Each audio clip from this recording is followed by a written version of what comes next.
Oke, sudah kita record. Selamat malam, Bapak Ibu. Assalamualaikum warahmatullahi wabarakatuh. Waalaikumsalam warahmatullahi wabarakatuh. Kakak-kakak, kita hari pertama ini mencoba untuk Zoom meet malam. Bagaimana kondisinya nanti kita sesuaikan. Memang hari ini tadi kita cukup disibukkan dengan agenda yang full, mulai dari fun run. Ada banyak pilihan karena rata-rata kalau kelas kita ikut. Mohon maaf, ini hari pertama kita Zoom meet malam. Kalau malam itu sebenarnya saya sendiri juga repot. Kalau bisa pokoknya di jam dinas tidak apa-apa setelah ngajar mawon, biar lebih tenaganya lebih full. Kalau malam biasanya sudah disibukkan dengan agenda di rumah. Mohon maaf sebelumnya. Setuju, Bagaimana Mas. kabarnya? Nggih, siap. Masih tetap semangat nggih. Kita tinggal 2 modul lagi, sudah persiapan tatap muka. Ini besok yang gelombang 1 sudah mulai tatap muka. Dan tempatnya positif di di tempat latsar yang P3K kemarin ya. Izin Zoom meet. Kita hari ini membahas materi tentang ini. Baik, saya awali dengan pembukaan yang diharuskan. Kakak-kakak, hari ini kita akan mempelajari modul 1.5 pengembangan kurikulum PJOK bersama saya Guntur Setiabudi selama 2 JP atau 90 menit. Yang perlu kita tekankan kembali, saya berharap kakak-kakak semua masih dalam semangat meskipun malam. Kita fokus ke menghargai waktu dan memanfaatkan fitur chat ya. Hari ini nanti kita lebih banyak ke sana dan raise hand. Kita nanti akan saling berbagi banyak hal terkait dengan kurikulum dalam PJOK. Tujuan dari sesi kita kali ini ada 3 sesi. Yang pertama, kita dapat memahami 3 karakteristik utama kurikulum Merdeka serta keterkaitannya dengan prinsip pembelajaran Ki Hajar Dewantoro. Yang kedua, kita nanti semua harus mampu memahami pengembangan kurikulum PJOK. Ini yang paling penting kaitannya dengan kurikulum Merdeka. Dan yang ketiga, kita nanti mampu memahami penyusunan program PJOK yang berkualitas dengan backward design. Nah, ini nanti yang paling penting dalam PJOK. Kita harus memahami cara penyusunan program PJOK yang berkualitas dengan backward design.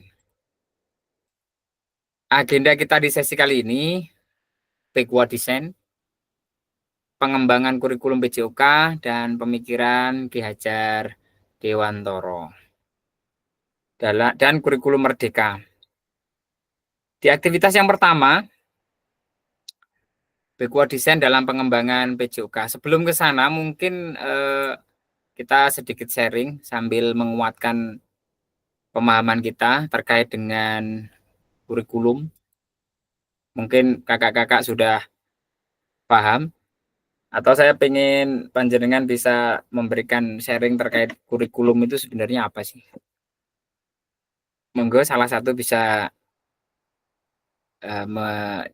open mic terkait dengan kurikulum. Kurikulum secara umum ya, basic dasarnya dulu. Apa kira-kira kurikulum itu?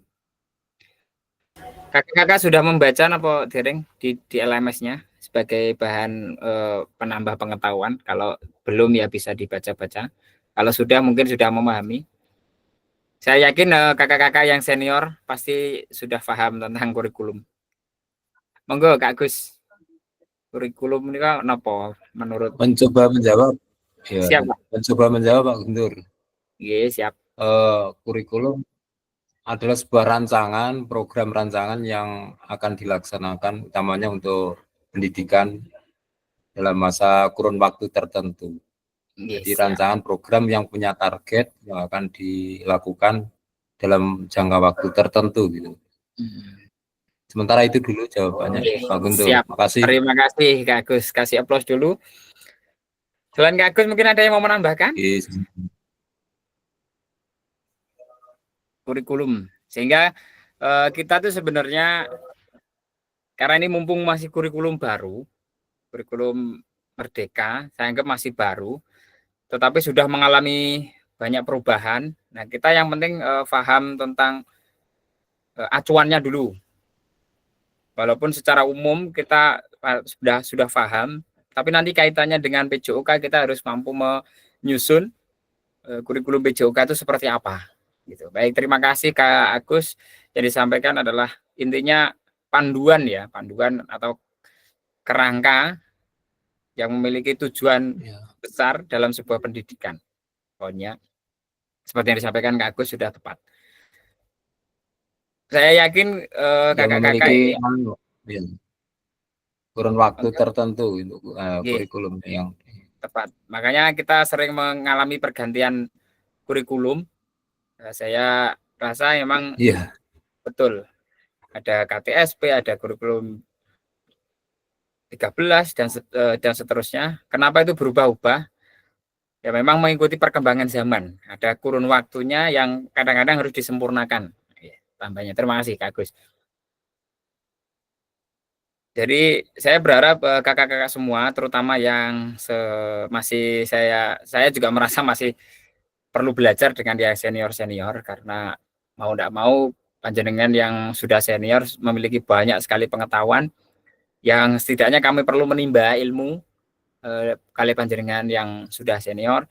Saya berharap kakak-kakak yang seangkatan atau bahkan yang belum paham lah intinya tentang kurikulum, karena ini penting bagi kita sebagai guru supaya tidak bingung. Nah, mari kita bahas bersama aktivitas yang pertama ini terkait dengan big word design dalam pengembangan kurikulum PJOK. Apa yang akan kita pelajari? Kalau kakak-kakak sudah membaca di modulnya, big word design ini sebenarnya sudah dijelaskan, namun lebih detailnya mari kita bahas bersama. Menurut Bapak Ibu, kira-kira ini, menurut kakak-kakak, dari skala 1 sampai dengan 10, seberapa dalam pemahaman panjenengan semua tentang kurikulum PJOK? Monggo. Kita bisa menuliskan di dalam kolom chat. Menurut panjenengan, dari skala 1 sampai dengan 10, tentang kurikulum PJOK, itu seberapa nilainya tentang pemahaman panjenengan semua? Monggo, yang lainnya sambil close mic, close kamera enggak apa-apa, off cam, yang terpenting tetap menyimak.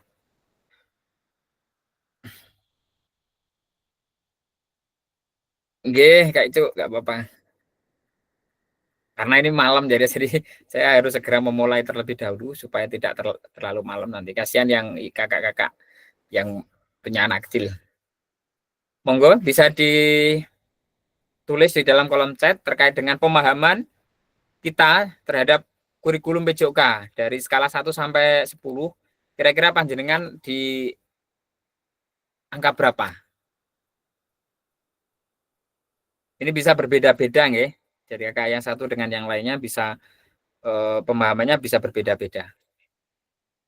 Artinya saya sendiri juga tidak berani mengatakan 10 juga belum berani. Monggo, saya akan jenengan tulis chat. Kanita 7. Monggo yang lainnya sambil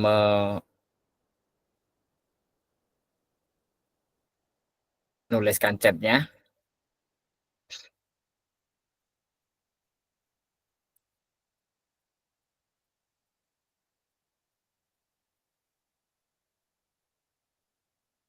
Setidaknya nanti kita paham nggih, bahwa kurikulum dalam PJOK itu apa saja yang perlu kita pahami.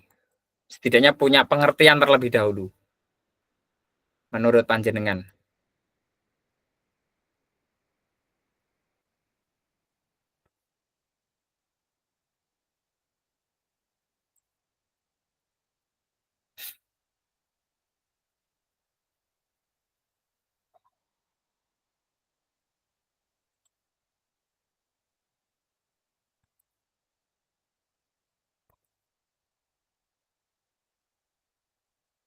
Enggak, yang lainnya bisa menuliskan.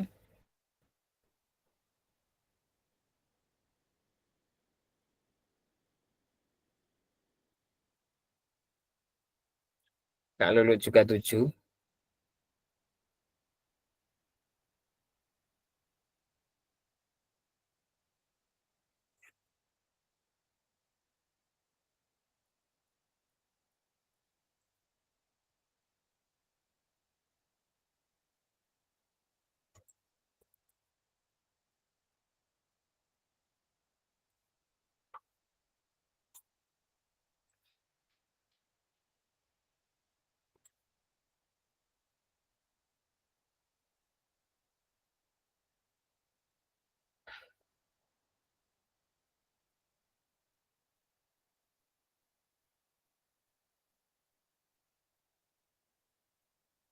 Yang lain monggo silakan ditulis dulu.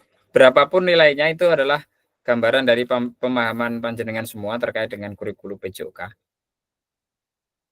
Jadi kalau kita membahas tentang kurikulum PJOK kaitannya dengan kerangka acuan pembelajaran PJOK yang memuat elemen-elemen tertentu dalam kurun waktu yang ditentukan.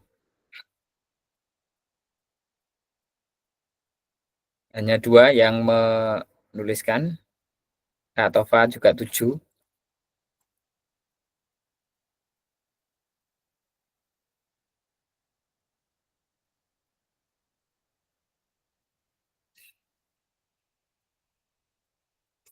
Mungkin yang lainnya belum menyimak atau belum siap untuk bergabung. Sambil kita tunggu, kita lanjutkan terlebih dahulu. Saya sendiri sebenarnya dalam pemahaman kurikulum sebelumnya itu saya malah 6 sebelum mengikuti pelatihan itu kurikulum itu ya pokoknya serangkaian aturan. Pemahaman saya dulu seperti itu. Tetapi setelah mengikuti pelatihan ini mau tidak mau saya harus benar-benar paham tentang PJOK, kurikulum tentang PJOK. Kemudian ya ini sempat kita menyinggung sedikit awal-awal kita ketemu terkait dengan apa tujuan dari adanya pelajaran PJOK di sekolah. Kalau jenengan masih ingat, kemarin kita di awal-awal pertemuan itu PJOK itu sebagai apa? Apakah sebagai hiburan, ataukah sebagai pelengkap saja, ataukah sebagai pemandu prestasi, atau bagaimana? Kita ingat-ingat sedikit saja. Silakan dijawab di kolom chat lagi. Ini nggak terlalu banyak menggunakan aplikasi, jadi lebih sederhana. Apa tujuan dari adanya pelajaran PJOK di sekolah?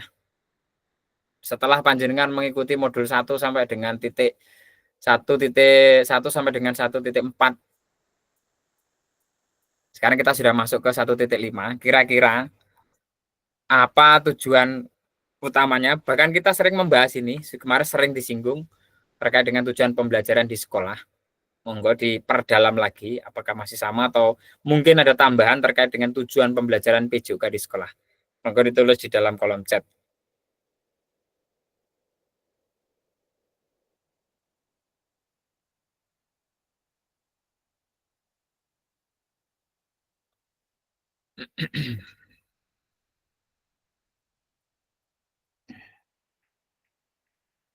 Dari jawaban dari Kak Icu, pemahaman karena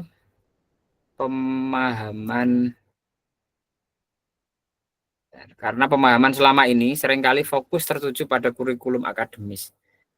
Maksudnya lebih ke kognitif ya.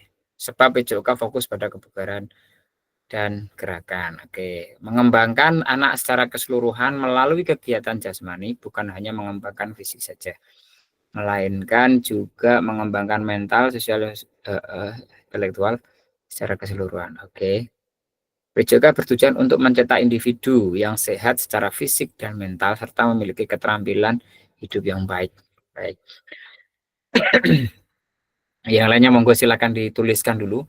Pasti nanti akan muncul attendance-nya. Saya tetap masih berharap muncul. Memfasilitasi interaksi sosial antar siswa melalui permainan dan olahraga sehingga memperkuat hubungan sosial. Bisa, masih ada kaitannya juga. Boleh, artinya jawabannya bisa bermacam-macam. Nah, ini nanti yang akan kita bahas terkait dengan kurikulum PJOK itu akan seperti apa. Karena kita berasal dari lembaga yang berbeda-beda, pasti nanti akan memiliki tujuan yang berbeda-beda pula. Nah, apa maksud tujuan dari yang berbeda-beda nanti akan kita bahas bersama-sama.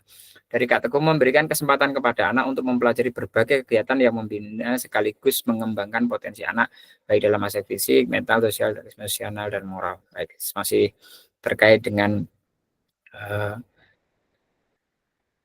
sosial, ya, emosional dan juga mental anak. Jadi secara keseluruhan kita kembangkan. Oke, yang lainnya tetap kita tunggu untuk tetap menuliskan di dalam chat.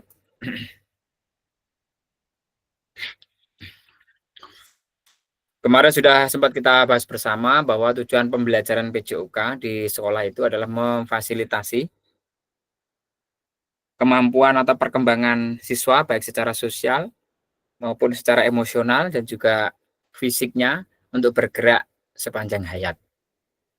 Kemarin sudah sempat kita bahas secara umumnya, terus memberikan atau memfasilitasi.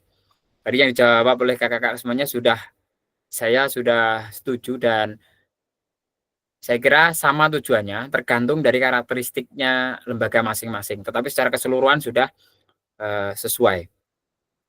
Selanjutnya, sambil menunggu kakak-kakak yang belum menjawab, silakan menjawab. Menurut capaian pembelajaran PJOK Kurikulum Merdeka tahun 2024, pendidikan jasmani, kesehatan, dan olahraga atau PJOK bertujuan sebagai pembelajaran bagi peserta didik dalam mengembangkan, tadi sudah disampaikan, menerapkan dan mengevaluasi keterampilan, konsep, strategi gerak yang akan menjadi disposisi untuk berpartisipasi dalam berbagai aktivitas jasmani dengan penuh kepercayaan diri, kompetensi, dan kreativitas. Nah, ini berarti kaitannya dengan yang elemen geraknya, ya. Kemudian yang kedua, membantu dan memberi dukungan kepada mereka dalam memilih gaya hidup sehat dan aktif secara jasmani. Yang ketiga, membangun dan menerapkan keterampilan sosial dan emosional melalui konteks pembelajaran yang menekankan nilai-nilai fair play, kerja tim, dan inklusivitas. Dan yang keempat, menanamkan apresiasi dan mengembangkan sikap positif untuk aktif secara jasmani sepanjang hayat sebagai upaya peningkatan keseluruhan kualitas hidup. Nah, jadi yang dijawab oleh panjenengan semua tadi sudah mencakup sosial, mental, fisik, jasmani. Jadi secara keseluruhan kita sudah tahu tujuannya PJOK itu sebenarnya apa. Sehingga kita tidak salah arah, intinya begitu. Namun pada berikutnya nanti akan ada muncul yang namanya perbedaan dalam setiap lembaga karena disesuaikan dengan karakteristik lembaga masing-masing. Nah, mari kita berdiskusi sesuai pertanyaan pada slide berikutnya. Nah, mari kita diskusikan. Atau kalau memang ada yang mau open mic juga tidak apa-apa, silahkan. Terlepas dari kurikulum apapun, apakah selama ini kakak-kakak semua sudah memahami dengan baik tujuan mata pelajaran dan menjadikannya sebagai acuan? Nah, ini sudah, mari kita bahas, kita diskusikan bersama. Terlepas dari kurikulum apapun, apakah selama ini kakak-kakak sudah memahami dengan baik tujuan mata pelajaran? Nah, tujuan dari mata pelajaran, berarti ini PJOK. Tadi sudah dijawab, tujuan utamanya sudah ada. Ini dari Kak Upi juga, untuk membentuk mental emosional anak secara efektif, membentuk fisik, menggali potensi anak untuk mengembangkan aktivitas jasmani. Baik, terima kasih. Kak Agus, tujuannya adalah adanya melalui PJOK untuk memberdayakan potensi gerak motorik yang menuju pada peningkatan kesehatan dan kebugaran peserta didik. Baik, terima kasih. Nah, di slide berikut ini, terlepas dari kurikulum apapun, apakah kakak-kakak sudah memahami dengan baik tujuan mata pelajaran dan menjadikannya sebagai acuan? Monggo, ada satu yang open mic. Tujuan dari mata pelajaran dan menjadikannya sebagai acuan. Berarti kalau dalam hal ini kita ke ini ya, Kalau tadi kan apa tujuan dari adanya pelajaran PJOK. Nah, sekarang kita lebih ke mengkerucut kembali tujuan mata pelajaran. Sekilas memang sama ya, adanya pelajaran berarti ini lebih ke khusus, sekarang ke tujuan dari mata pelajaran itu dan menjadikannya sebagai acuan.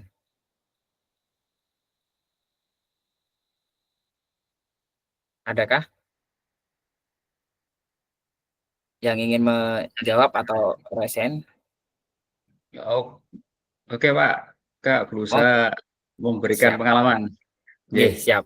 Seperti yang mungkin yang saya jawab di kolom chat ya. Jadi Nggih. tujuan PJOK memberikan kesempatan kepada anak untuk mempelajari berbagai kegiatan yang membina sekaligus mengembangkan potensi anak, baik dalam aspek fisik, mental, sosial, emosional, dan moral. Di sini kita sebagai guru PJOK tidak selalu belajar tentang pengalaman bergerak atau olahraganya. Jadi kita juga harus paham, PJOK itu bukan olahraga. Jadi tapi olahraga itu ada di PJOK. Ini bagi saya yang harus kita tekankan. Karena nilai-nilai di sini kita nggak harus selalu melulu dengan bola, nggak harus melulu dengan bola voli atau sepak bola atau hal-hal yang mungkin yang digemari anak-anak. Tapi ada nilai sosial, mental, pengalaman-pengalaman yang harus mereka dapatkan dari proses belajar ini. Belajar motorik, belajar yang secara tidak langsung. Kalau motorik mereka, pengalaman saya, kalau motoriknya anak itu bagus, selalu berhubungan dengan kognitif. Betul. Jadi selama aspek motorik ini bagus, mesti anak itu bukan dikatakan olahraga, pinter bermain olahraga, kok dipelajari di kelas jelek. Itu adalah hal yang bagi saya salah. Karena saya yakin anak yang pinter berolahraga juga cerdas, juga pinter. Di kelas pun kalau anaknya mau belajar ya mesti bisa. Yang menjadikan mereka tidak bisa kadang karena kita membimbingnya kurang maksimal, mengatur jadwalnya mereka kurang baik. Dan yang lebih penting dari PJOK ini nanti setelah kita belajar motorik, kognitif, afektifnya anak juga harus perlu kita jaga. Betul, yang paling penting Emosional, nih, Pak. moralnya, perilakunya anak ini harus kita tekankan untuk selalu berbuat atau menerapkan karakter-karakter yang baik. Mungkin itu yang harus kita tanamkan. Jadi karakter anak ini juga sangat berhubungan dengan proses belajar yang lain. Jadi kalau karakternya anak baik, saya yakin dia juga akan berhasil nanti di kehidupan masyarakat. Terima kasih. Baik, terima kasih Kak Teguh. Bisa kasih aplaus terlebih dahulu. Baik, itu sebenarnya sama, saya setuju dengan Kak Teguh. Saya juga hampir lebih mengembangkan, apalagi di jam pelajaran olahraga, anak-anak yang diplot tidak pintar itu, saya tuh pasti tertarik, si anak ini kenapa. Pasti gitu, pasti ada sesuatu yang punya kelebihan di dalam hal lain. Biasanya kan begitu. Memang cara belajar anak bermacam-macam. Ada yang pointer di kinestetik atau lebih dominan kinestetik, ada yang lebih ke numerik dan seterusnya. Tetapi pasti anak ini punya keistimewaan. Saya setuju. Yang paling penting memang akhlak ya. Saat ini memang kita mau tidak mau harus tetap mengedepankan itu sebagai bentuk pembelajaran. Kalau hanya mengajarkan anak-anak untuk pinter, saya yakin kita semuanya bisa difokuskan. Namun akhlaknya, saya setuju sekali dengan yang disampaikan Kak Teguh terkait dengan akhlak. Saya sendiri juga begitu. Sak pinter-pinternya bocah, saya hebat-hebatnya bocah, ketika akhlaknya nol akan terdegradasi, jadi dianggap jelek semua.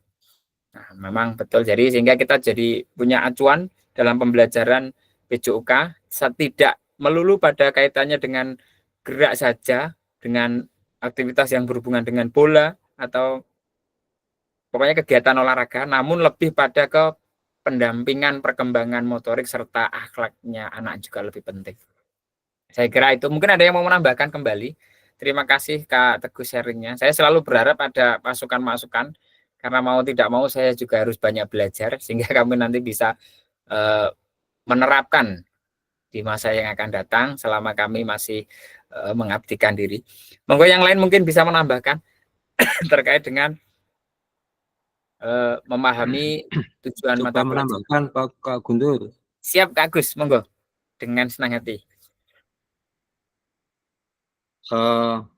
Kurikulum, kaitannya dengan kurikulum mulai dari pengalaman dari yang dulu sampai sekarang, PJOK itu selalu dinantikan kalau pembelajaran di sekolah itu sama anak-anak. Jadi selalu ditunggu dan selalu dinantikan keberadaannya. Jadi di pelajaran PJOK itu ya ada aspek-aspek yang sudah terkandung di dalamnya, mulai dari nilai sportivitas, kejujuran, disiplin, semangat, dan yang lainnya itu sudah ada di semuanya di situ. Jadi apa yang di lapangan itu memang dibutuhkan untuk anak-anak, untuk apa kegiatan motoriknya, potensi motoriknya yang akan ditampilkan di situ. Jadi, secara tidak langsung ada aspek-aspek yang sudah saya sebutkan tadi, mulai dari disiplin, kejujuran, sportivitas, tanggung jawab dan seterusnya itu sudah ada di situ. Jadi pelajaran PJOK itu mungkin kandungannya lebih kuat dibanding lebih luas, lebih istimewa peserta didik. Ya. Baik. Istimewa. Itu aja yang disampaikan Pak Guntur. Terima kasih. Terima kasih Kak Gus, kasih aplaus dulu. Kami saya pribadi juga menganggap pelajaran PJOK itu pelajaran yang istimewa, sehingga anak-anak ketika ada jam olahraga itu pokoknya malah berharap. Dan itu yang saya rasakan. Ketika saya nggak ada, itu pasti anak-anak tuh begitu istirahat, seperti biasanya setiap tanggal 17, itu saya jujur selalu tidak mengajar karena upacara di pendopo itu. Pasti saya diprotes anak-anak, Pak tadi kok enggak olahraga dan seterusnya. Itu menandakan bahwa si anak ini punya respon bagus terhadap pelajaran olahraga, dan itu tidak terlepas dari cara kita mengajar, cara kita memberikan pengalaman belajar yang berkesan kepada anak. Nah, itu kaitannya dengan bagaimana kita memahami isi dari sebuah pembelajaran yang sudah atau modul belajar yang sudah kita susun. Baik, terima kasih. Tambahan dari Kak Icuk, monggo. Ya, menambah sedikit yang dikatakan oleh Pak Agus tadi, memang benar. PJOK itu selalu pembelajaran yang dinanti oleh anak-anak ketika pembelajaran PJOK. Dan kami sendiri sebagai guru PJOK itu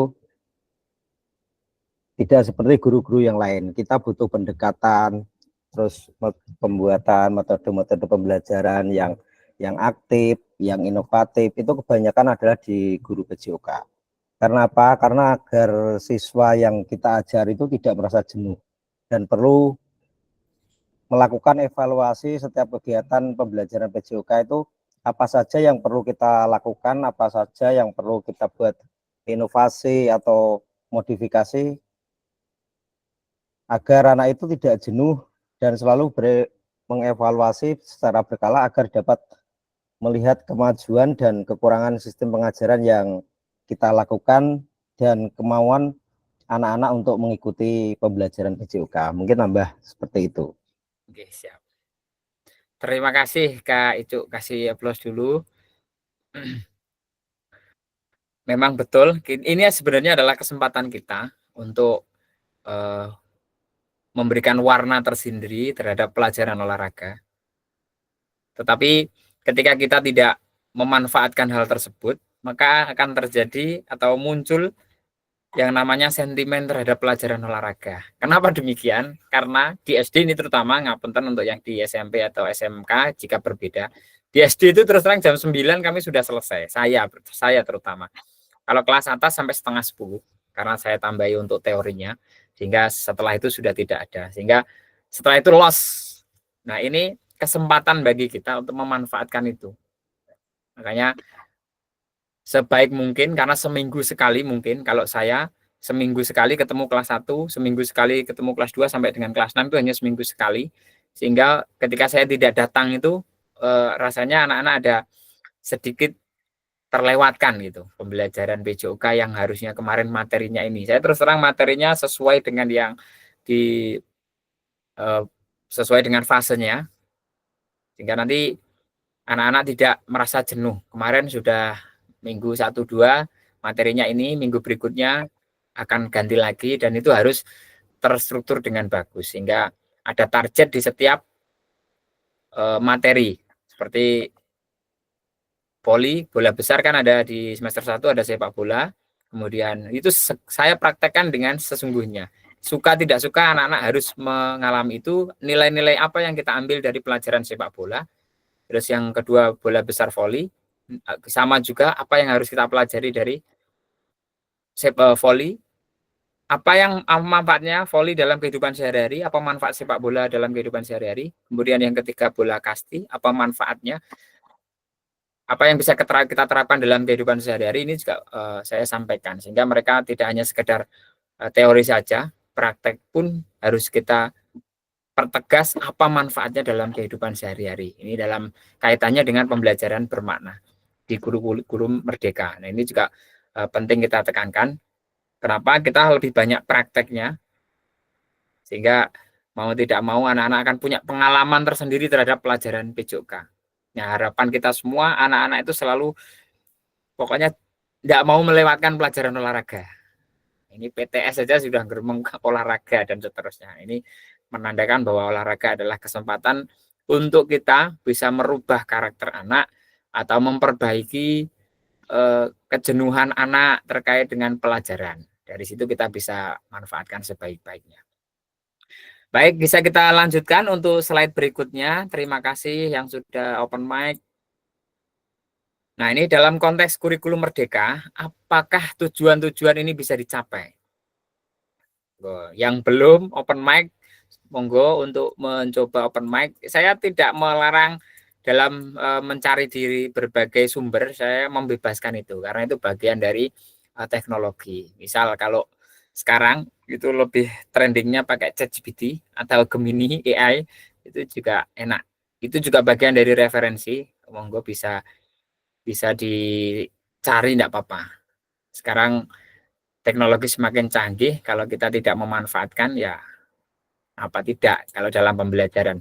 Monggo, dalam konteks kurikulum merdeka, apakah tujuan-tujuan ini bisa dicapai? Tujuan-tujuan yang tadi panjenengan sampaikan itu kira-kira bisa atau tidak? Monggo yang belum open mic kalau bisa. Yang belum open mic kalau bersedia monggo open mic untuk mendapatkan pengalaman yang berharga juga. Monggo ada yang mau resen terkait dengan ini yang kecuali ini Kak Leo nggih, Kak Leo kita doakan mudah-mudahan ibunya tidak atau lekas sembuh, tidak terjadi apa-apa, sudah izin karena harus masuk rumah sakit. Enggak apa-apa Kak Leo sudah masuk, nyimak saja enggak apa-apa. Yang penting panjenengan absennya tetap masuk. Yang kita yang alhamdulillah yang di sini mudah-mudahan sehat selalu diberikan kondisi tubuh yang fit, pemikiran yang jernih dan sehat selalu. Monggo kita manfaatkan waktunya yang mau open mic selain yang tadi. Kalau tidak ada nggih monggo bebas. Dalam konteks kurikulum merdeka, sekarang kaitannya dengan kurikulum merdeka. Sebenarnya apa sih kurikulum merdeka? Apa bedanya dengan kurikulum-kurikulum yang dulu? Apakah tujuan-tujuan itu bisa kita capai? Saya memahami kurikulum merdeka juga termasuk baru. Kita sharing bersama, apakah pemahaman kita sama? Kalau sama, ya alhamdulillah. Kalau belum, berarti saya dapat referensi baru dari panjenengan semua. Dalam konteks kurikulum merdeka, apakah tujuan-tujuan dalam pelajaran PJOK yang kita jadikan acuan itu bisa tercapai atau tidak? Monggo. Kak Tova mau menjawab kah? Tidak ada yang salah, Kak. Itu, Pak. Lumayan saya hari ini, Pak. Baru pulang. Siap. Otak masih blank. Kalau masalah dengan konteks kurikulum merdeka, apakah tujuan-tujuan ini bisa dicapai? Saya rasa banyak sekali pembelajaran yang diarahkan terkait dengan perkembangan anak di kurikulum merdeka ini. Cuman terus terang saja, saya pribadi itu perlu pembelajaran yang ekstra untuk mempelajari terkait dengan kurikulum merdeka ini. Tapi untuk contoh-contoh pembelajaran bisa kita dipermudah. Intinya kita banyak sekali jaringan atau aplikasi yang mempermudah kami untuk memberikan pembelajaran kepada siswa didik kita. Contoh-contoh semacam itu. Administrasi kita juga banyak sekali kita bisa ambil dari aplikasi-aplikasi yang tercetus dari kurikulum Merdeka ini. Sementara itu Pak Kak Baik, Guru, terima terima kasih kasih Kak Tova. waktunya. Kasih Oke. aplaus dulu. Ada yang mau menambahkan kembali terkait dengan kurikulum Merdeka? Nah, ini sekarang sudah mulai mengerucut ke kurikulum Merdeka. Kalau tadi dalam konteks kurikulum apapun, sekarang kita sudah fokus ke kurikulum Merdeka. Nah, ini kan sama-sama baru, pasti ada yang lebih paham, ada yang setengah-setengah, ada yang mungkin masih blank. Monggo, mau menambahkan lagi? Kalau tidak, kita lanjutkan.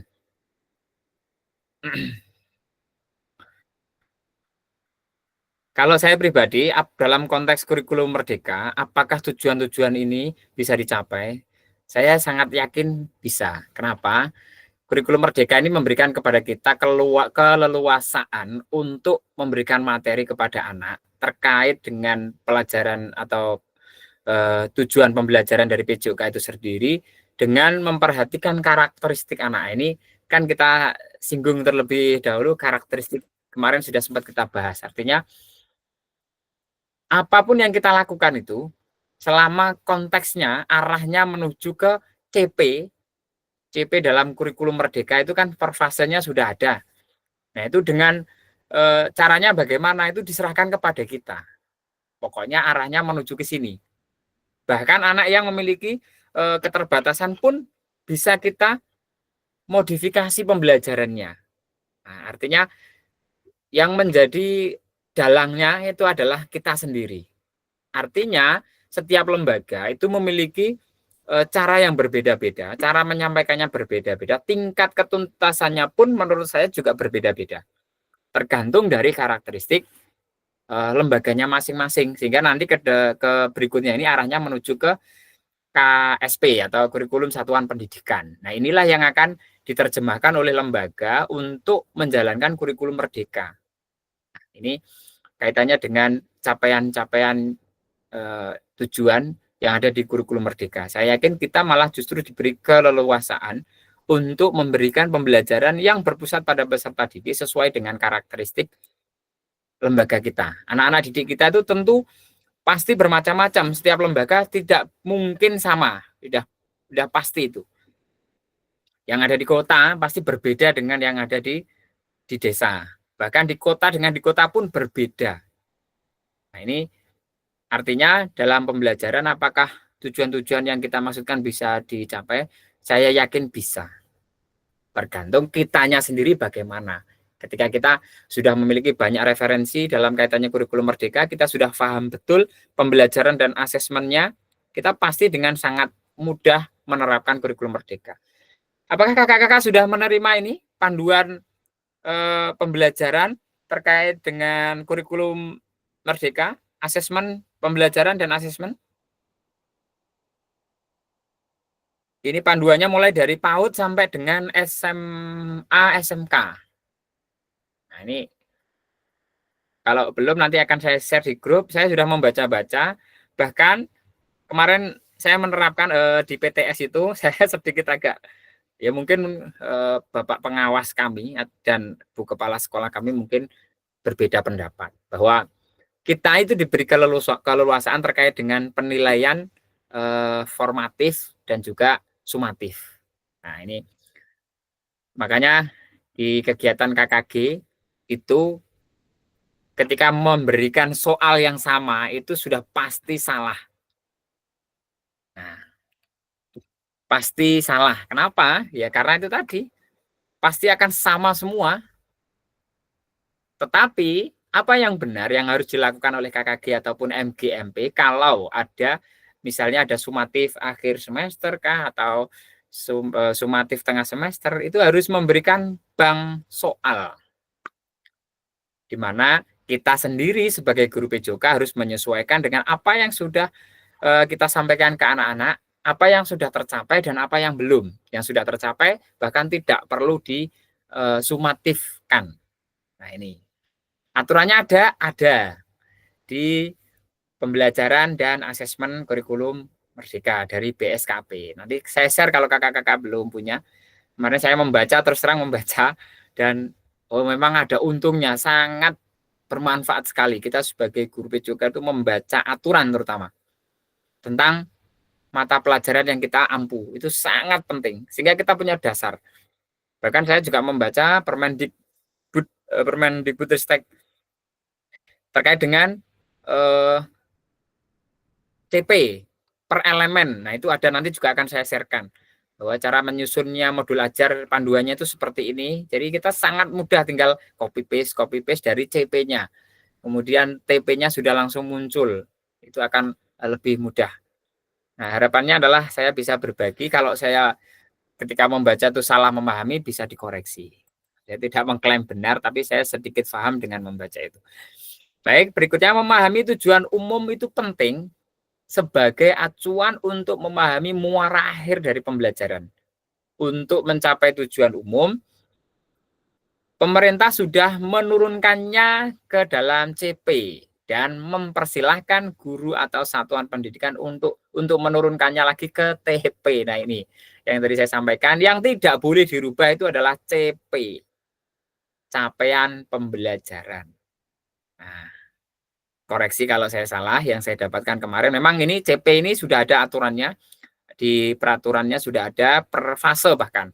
Fase A itu nanti apa yang harus dicapai, fase B, fase C, sampai dengan tingkat SMA, fase F atau apa itu kalau nggak salah. Saya belum sempat membaca sampai SMK, SMA, tapi SMP saya sudah sempat membaca. Hanya sekilas saja. Saya hanya fokus ke fase A, B, C. Jadi karena saya mengajar di 3 fase itu, saya mau tidak mau harus paham betul apa yang harus saya kuasai. Selanjutnya, nanti kita akan sharing kembali bagaimana memastikan agar pengajaran yang kita lakukan benar-benar menyasar tujuan pembelajaran. Karena seringkali pengajaran langsung fokus pada materi atau aktivitas apa yang harus kita lakukan. Berarti ini disciplinary mastery, penguasaan pada materi yang kita sampaikan ke anak. Ini bisa kita evaluasi atau refleksi kembali apa yang sudah kita lakukan. Apakah selama ini kita hanya lebih banyak kepada disciplinary mastery atau model-model yang lain. Nah, ini bisa kita refleksikan sendiri. Tujuan pembelajaran itu kalau di kurikulum Merdeka itu sudah tercantum di dalam CP, tinggal kita melihat atau membaca per fasenya apa. Nah, di situ sudah jelas sekali. Di slide berikutnya, nah ini, terkait dengan proses backward design dalam pengembangan kurikulum secara umum melalui 3 tahap di bawah ini. Nah, ini yang perlu kita cermati. Tapi sebelum ke sana, kira-kira ini dari mana kita bisa mendapatkan CP? CP ini bisa kita dapatkan dari mana, ya? Menurut kakak-kakak? Tadi sudah saya singgung, makanya saya perlu dikoreksi kalau salah terkait dengan capaian pembelajaran.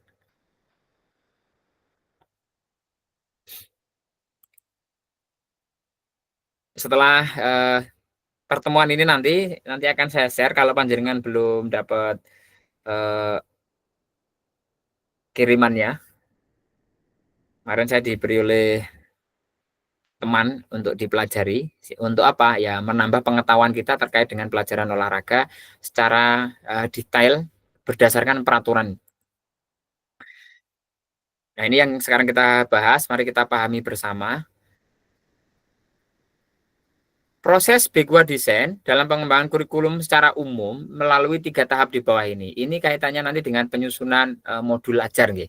Yang pertama adalah mengidentifikasi capaian pembelajaran. Mengidentifikasi capaian pembelajaran. Nah, biasanya capaian pembelajaran ini harus kita pahami, per fasenya harus kita paham juga. Menentukan metode penilaian. Nah, metode penilaian nanti juga berdasarkan apa? Ya, berdasarkan elemen yang ada di dalam CP tersebut. Nah, nanti akan saya baca.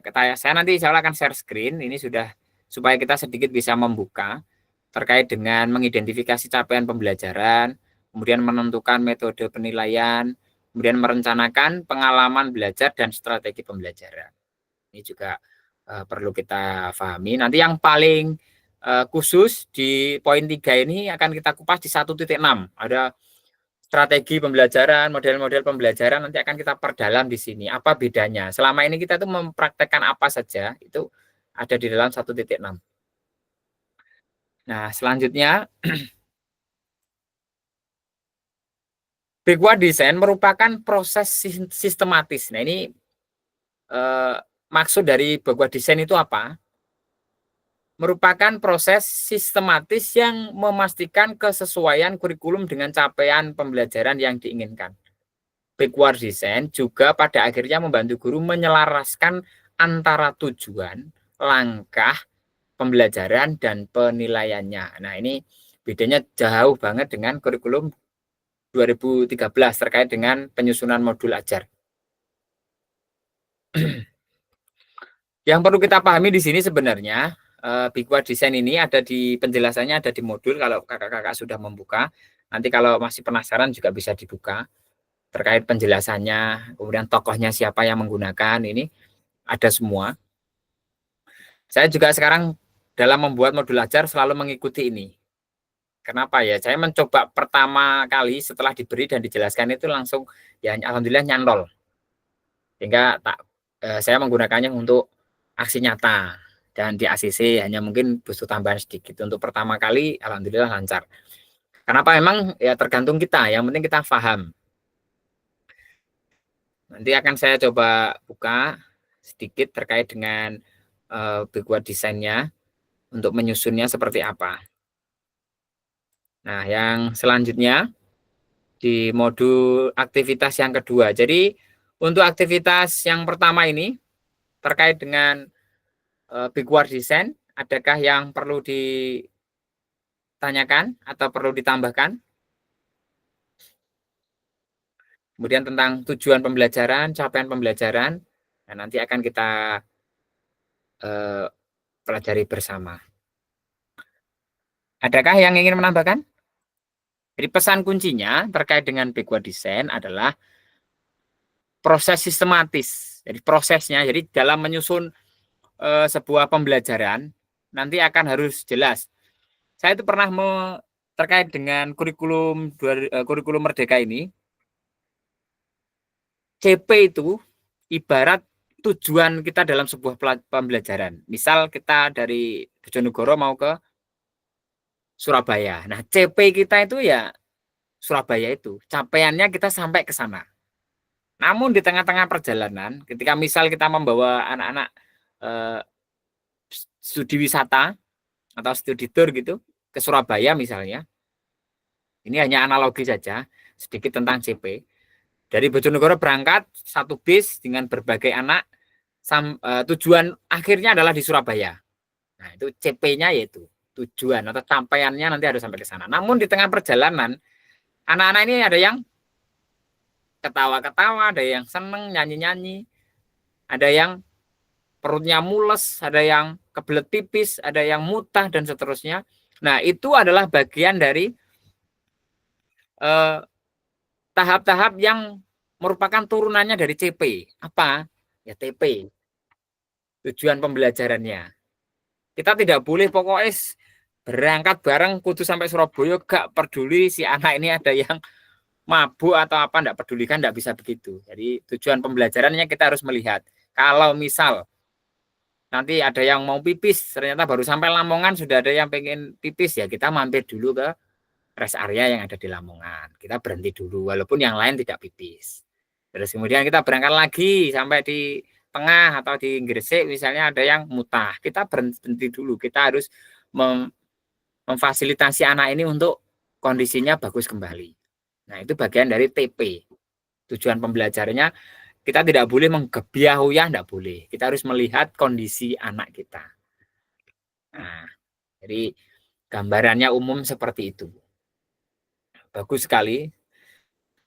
Terkait dengan CP dan TP nanti akan kita perdalam bersama. Nah, ini di aktivitas 2. penyusunan program PJOK. Nah, kakak-kakak nanti bisa menjawab terkait dengan kurikulum berbasis standar, manakah yang benar definisi di bawah ini menurut kakak-kakak? Bisa dijawab di kolom chat boleh, atau di langsung open mic juga boleh.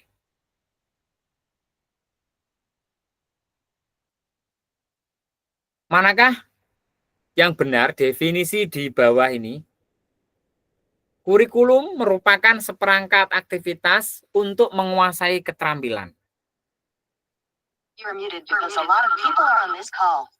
Menurut kakak-kakak, apakah pernyataan ini benar? Monggo, bisa dijawab di kolom chat atau langsung open mic.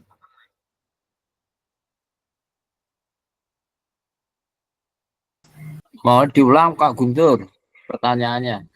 Pertanyaannya, apakah benar atau salah? Menurut panjenengan, kurikulum merupakan seperangkat aktivitas untuk menguasai keterampilan. Nah, ini kurikulum berbasis standar. Sudah tampil di monitor, nggih? Belum. Di layar? Oh, belum tampil? Belum.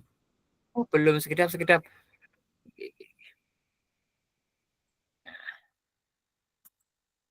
Ini. Oh, ternyata di slide enggak bisa, nggih, sekedap.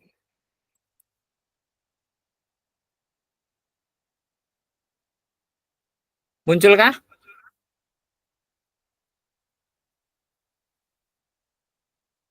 Belum Kak Guntur. Oh, ternyata nggak bisa, nggih, sekedap. Ya, sudah saya bacakan, menurut jenengan ini benar atau salah? Kurikulum merupakan seperangkat aktivitas untuk menguasai keterampilan. Ini pernyataannya. Benar atau salah menurut jenengan?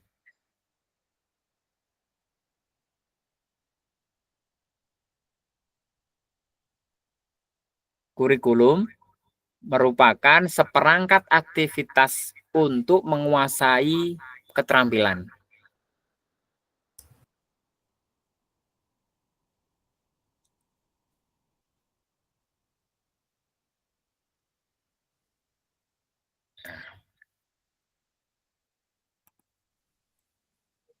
Monggo, Kak Gus. Nah, kalau menurut saya itu salah karena tidak hanya keterampilan saja yang ada di kurikulum, tujuannya bisa Baik.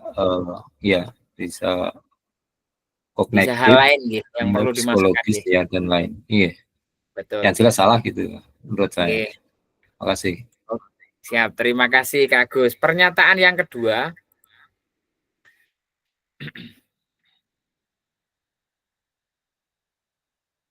buku teks peserta didik dapat dikatakan adalah suatu kurikulum.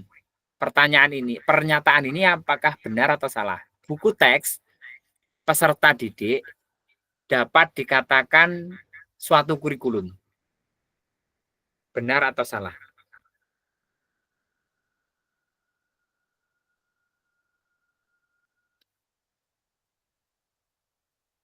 Monggo.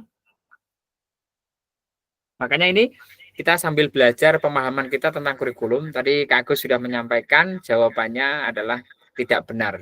Pernyataan yang pertama. Karena tidak hanya menguasai keterampilan, namun juga harus hal-hal lain yang perlu dimasukkan. Pernyataan yang kedua, buku teks peserta didik dapat dikatakan suatu kurikulum. Bisa. Bisa dikatakan suatu kurikulum? Bisa.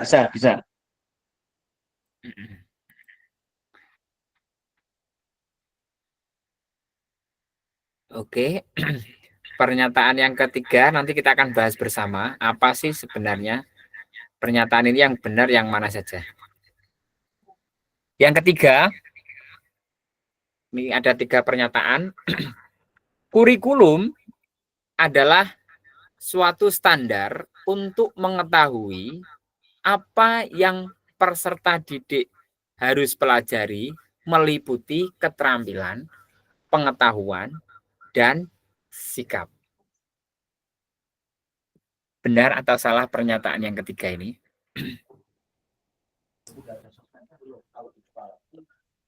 Benar. Kalau menurut saya benar, Pak. Benar nggih? Oke, nah ini jawabannya. Yang pertama dan kedua itu ternyata salah. Kalau menurut panjenengan semua, yang nomor satu ini kan jelas ya, karena untuk menguasai keterampilan saja. Kalau yang nomor dua ini, menurut panjenengan apa yang salah?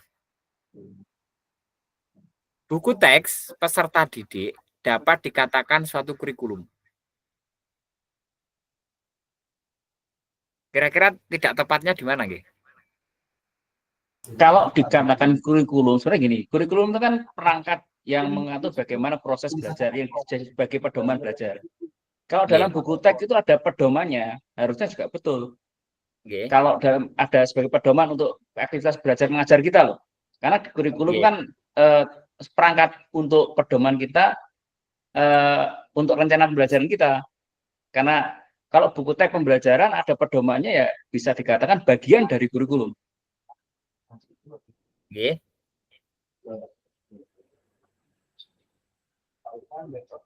Menurut panjenengan benar nggih? Karena kurikulum ini adalah pedomannya, buku teks itu adalah bagian dari pedoman yang ada isinya, tujuannya belajar, bisa dikatakan benar kalau menurut saya. Siap. Menambahkan Kak Guntur. Siap nggih. Kalau menurut saya, kalau buku teks itu hanya untuk alat sebagai suatu kurikulum yang akan dilakukan di sekolah. Jadi alat yang digunakan, perangkat alatnya yang digunakan untuk pembelajaran di sekolah. Media berarti nggih? Ya, media. Oke, berarti dari pernyataan kedua nggih, pernyataan kedua ini dari slide ini mengatakan salah. Tetapi saya juga tidak menyalahkan juga. Artinya kita punya pendapat. Nah, mari kita sepakati bersama.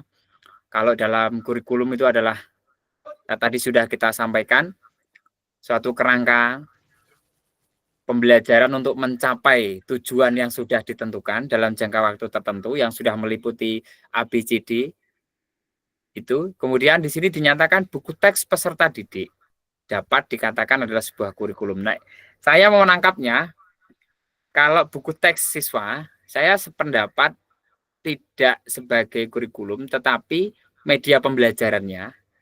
Kalau bukunya guru, biasanya lebih ada panduan-panduannya. Artinya, pendapat saya ini juga bisa saja salah. Oke. Ini juga bagian dari kita belajar, ada pernyataan seperti ini, kita bagaimana menyelesaikannya, bisa menemukan titik temukah kita di sini. Nah, artinya nanti akan muncul banyak pemikiran yang akhirnya pada titik akhirnya bahwa dari sudut mana kita mengambil posisi buku teks itu sebagai kurikulum dan buku teks bukan sebagai kurikulum. Nah, dari sini dari Kak Teguh dan Kak Agus sudah memberikan alasannya masing-masing. Kalau bisa dikerucutkan kembali, kira-kira tepatnya bagaimana, Nggih?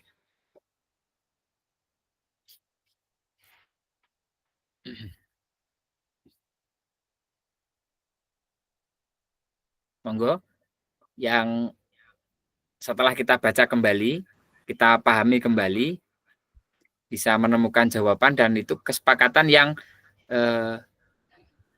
menjadi pedoman kita bersama di kelas ini. Ini Guntur, yang sewu. Siap, monggo. Jadi gini, kita bicara dengan pengertian kurikulum. Kurikulum adalah perangkat rencana pengantar melalui tujuan, isi, dan bahan dalam pelajaran. Buku teks ini adalah bagian daripada kurikulum yang akan kita gunakan untuk proses belajar mengajar. Ini bagian daripada kurikulum. Kalau kurikulum sendiri kan kalau kita ambil tadi kan domainnya, seperangkat rencana kita ketika kita mau ngajar. Secara pengertiannya kan seperti itu. Dan di dalam kurikulum tadi, yang kita kalau perangkatnya kan kita ada buku teks tadi, ada perangkat mengajar. Kalau sekarang ada CP-nya dan sebagainya, CP dan seterusnya, ATP dan seterusnya, ketemu CP tujuan pembelajarannya itu bagian-bagian dari kurikulum. Kalau kita ngajar, maaf nyuwun sewu, banyak yang harus dikatakan Bapak Ibu guru sekarang, kalau anak saya masih SD, itu mesti belajarnya dia pakai buku yang dari penerbit, yang isinya kalau bagi saya ada yang betul, ada yang salah, dan itu dipakai sebagai pedoman untuk mengajar dan runtut. Kalau bukunya anak saya kelihatannya kalau saya baca runtut, jadi mulai gerak bola besar, bola kecil, aktivitas atletiknya, bela dirinya, bola kecilnya ada semua. Dan buku ini, buku teks kalau bagi saya adalah bagian daripada kurikulumnya, ada di dalam kurikulum. Kalau dikatakan kurikulum benar apa tidak, ini persepsi yang iya dan tidaknya bagaimana kita memahami pengertian dan tujuan dari kurikulum tersebut. Betul. Demikian mungkin. Terima kasih Kak Teguh, kasih aplaus dulu. Kak Agus mau menambahkan kah? Menambahkan, ya. Makasih. Mungkin menurut Pak Teguh itu adalah merupakan suatu penjabaran dari suatu kurikulum. Jadi kalau mungkin lebih fokusnya ke media kalau menurut saya yang disampaikan itu. Jadi itu adalah ya mungkin bagian dari penjabaran dari kurikulum. Jadi kalimat-kalimat di teks peserta didik itu ya yang muncul itu karena ada di kurikulum tersebut. Jadi itu merupakan penjabaran gitu Pak maksudnya. Ya mungkin maksud Pak Teguh ke arah situ. Penjabaran dari suatu kurikulum berupa teks peserta didik tadi. Makasih. Terima kasih Kak Agus, kasih aplaus dulu. Kak Icuk monggo.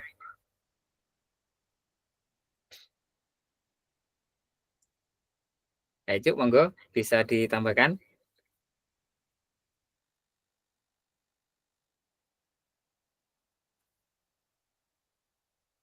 Apakah kepencet atau signalnya hilang? Baik, sambil menunggu kita tanggapi dulu. Jadi kalau berdasarkan pernyataan ini, kurikulumnya berbasis standar, manakah pernyataan yang benar? Kalau berkaitan dengan kurikulum, sebenarnya sudah terjawab sebenarnya tadi. Kalau kurikulum itu adalah acuannya, kalau buku teks ya bagiannya untuk mencapai, istilahnya menjalankan kurikulum itu berarti medianya. Tapi apakah buku teks itu dikatakan kurikulum? Nah, ini yang saya katakan tadi, bukan, saya sependapat dengan ini, bukannya dari sudut pandang buku teks adalah suatu kurikulum, jelas bukan. Bukannya di mana? Bukannya adalah kalau buku teks ini adalah kurikulum, maka buku teks ini akan menjadi panduan bagi semua. Artinya tadi, tapi alasannya Pak Kak Agus juga sudah benar, dari sudut pandang mana? Kalau dari sudut pandang cara menjalankan kurikulumnya, bagian dari kurikulumnya untuk melaksanakan kurikulumnya benar. Ngoten nggih Kak Teguh nggih? Halo, bisa betul. menambahkan? Jadi buku ini bagian dari kurikulum. Buku panduan ini bagian daripada kurikulum. Tadi tidak terpisah dari kurikulumnya, tapi bagiannya dari kurikulum. Betul, nggih. Berarti kita sudah sepakat nggih. Dari sudut pandang mana kita memahami dan kita sudah paham sekarang. Terus dari Kak Icuk monggo ditambahkan. Menambahkan sedikit. Kurikulum dan buku teks itu kan bagian dari suatu pembelajaran. Mungkin buku itu juga suatu komponen pendidikan yang selaras dengan kurikulum, karena dasar dari buku itu pun disusun oleh pencetak atau apa itu kan juga melalui proses dari kurikulum itu sendiri. Berarti buku itu juga sebagai alat bantu untuk penyelenggara atau pelaksana pendidikan untuk apa ya, mendesain kurikulum pembelajaran itu. Mungkin bisa seperti itu, karena tanpa buku itu pun juga mengacu dengan kurikulum. Seandainya buku itu kalau tidak sesuai dengan kurikulum yang ada, maka buku itu tidak boleh diterbitkan. Mungkin seperti itu. Baik, terima kasih. Kasih Sepakat, Pak aplaus Ijo. dulu untuk Kak Agus. Kak Ijo. Jadi berarti kita sudah sepakatkah kakak-kakak ini terkait dengan yang kedua, buku teks itu kalau dipandang kurikulum bukan ya, tetapi bagian dari pelaksanaan atau bagian dari kita menjalankan kurikulum itu. Ngoten nggih? Kakak-kakak semua. Oke. Menambahkan Kak Guntur, Siap, monggo. mungkin kalau untuk buku teks untuk peserta didik itu mungkin salah satu yang dipakai untuk menuju ke kurikulum. Tidak ada salahnya kan kita mungkin pakai buku yang lain, Referensi. buku yang lain yang untuk menunjang kurikulum tersebut bisa dipakai untuk anak-anak. Betul. Buku lain ya, buku lain bukan maksudnya yang untuk menuju ke apa pencapaian kurikulum tadi. Bukan hanya buku teks, ngoten nggih. Ya. Baik. Ini sekarang kita masuk kembali ke sini. Maka ini tadi buku teks dalam pernyataan ini, sebenarnya kita kan ada 3 pernyataan dan 1 itu menjadi debatable atau bisa diperdebatkan karena pernyataan ini, buku teks peserta didik dapat dikatakan adalah kurikulum. Nah, makanya pentingnya kita memahami, tetapi tidak ada yang salah dari jawaban tadi. Saya rasa benar semua, hanya saja yang perlu kami tekankan berdasarkan yang dijelaskan kepada kami dan kami tangkap maksudnya. Ini adalah yang harus diperhatikan di sini, buku teks sebagai kurikulum. Kalau makanya kita sedikit terjebak di sini, nggih. Buku teks adalah kurikulum. Nah, ini yang tidak tepatnya di sini. Tapi kalau buku teks sebagai panduan untuk mencapai sebuah kurikulum, benar. Ya, baik, terima kasih kakak-kakak. Ini sudah kita sepakati, ada tambahan pemahaman dari Kak Teguh, Kak Agus, dan Kak Icu. Terima kasih. Mari kita lanjutkan di slide berikutnya. Nah, ini. Komponen kurikulum pada satuan pendidikan pelaksana kurikulum merdeka. Nah, ini kurikulum merdeka itu bisa berbeda-beda di setiap lembaga pelaksanaannya, tergantung dari kurikulum di satuan pendidikannya masing-masing. Kenapa? Setiap lembaga dalam KSP atau kurikulum satuan pendidikannya harus memperhatikan apa yang menjadi karakteristik di lembaganya masing-masing. Maka yang perlu diperhatikan pertama adalah struktur kurikulum, kemudian capaian pembelajaran, pembelajaran dan asesmen, penggunaan perangkat ajar, dan kurikulum satuan pendidikan. Nah, ini komponen kurikulum pada satuan pendidikan. Yang melaksanakan kurikulum merdeka harus memperhatikan 5 hal ini. Kalau menurut panjenengan semua kira-kira struktur kurikulum niku napa nggih? Ini lagi-lagi kita berbanyak sharingnya nggih. Supaya kita memahami terutama di pelajaran olahraga atau PJOK. Struktur kurikulum itu apa hubungan? Apa maksudnya? Di sini dijabarkan komponen kurikulum satuan pendidikan dikembangkan dan digunakan di satuan pendidikan terdiri dari karakteristik satuan pendidikan, visi, misi, dan tujuan satuan pendidikan, pengorganisasian pembelajaran dan perencanaan pembelajaran. Sumbernya dari Mendikbud Ristek nomor tahun 2002. Kalau kita mau berbicara tentang struktur, nah kira-kira apa yang kita bayangkan, kakak-kakak semua? Tadi kurikulumnya kan kita sudah paham tentang pengertiannya. Nah, kalau struktur kurikulum ini menurut kakak-kakak semua apa?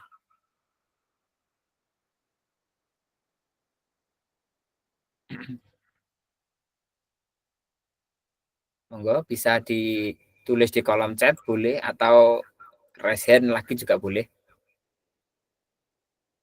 Saya sambil membuka sedikit capaian atau CP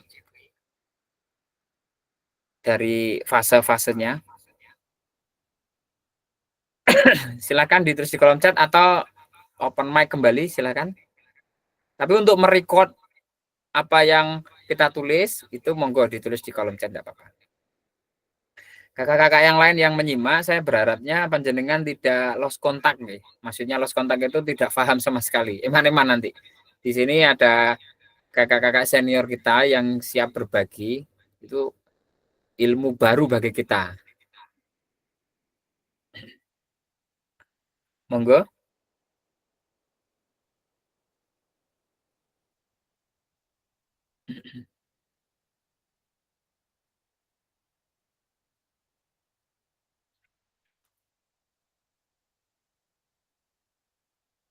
Tentang struktur kurikulum. Saya akan sedikit membuka tentang capaian pembelajaran.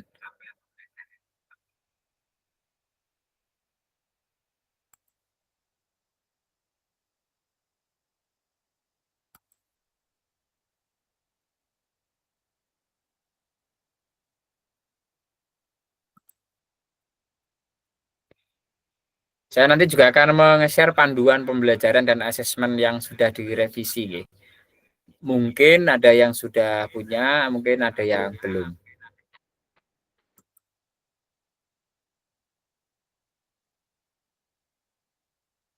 Oke. Terkait dengan struktur kurikulum di kolom chat, Kak Teguh sudah menjawab.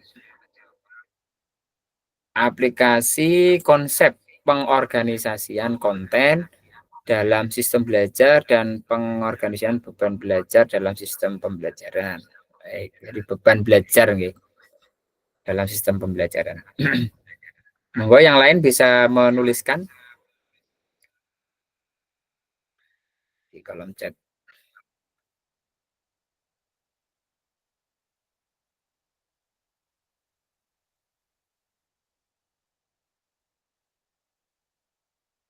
Dari Kak Icu terkait dengan struktur pengorganisasian unsur-unsur yang saling terkait dalam suatu objek material atau sistem. Baik. Jadi